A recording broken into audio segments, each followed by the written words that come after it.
Quando tu la da sera cercavi una scusa per non mi parlare, tu andavi al supermercato, ti ricette ferma di tazza parlare. Tu mi rispondesti che non tu sapevi, i tuoi genitori non fanno per me, però quando incontro tuo padre ci voglio parlare. Tu mi rispondesti sta zitto, non dicere niente, ma fallo per me. Mio padre è un po' geloso e se ne accorge che ci posso dire, come t'accia di che so pazzi, tu sei tutta vita mia per me. Io non sopporto tuo padre che ce l'ha impedito.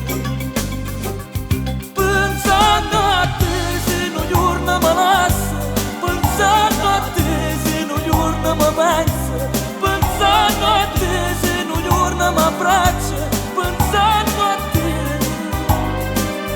pensando a te tutte notte di mezza, pensando a te quando viene al contrario, pensando a te quando noi ci chiamiamo non ci abbiamo lasciato.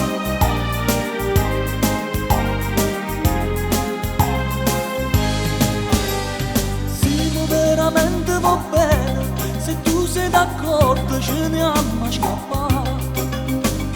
Tu mi dici che io sono pazzo, di una cosa che questa non la posso fare. Come t'accia di che sono pazzo tu sei tutta vita mia per me. Io non sopporto tuo padre che ce l'ha impedito.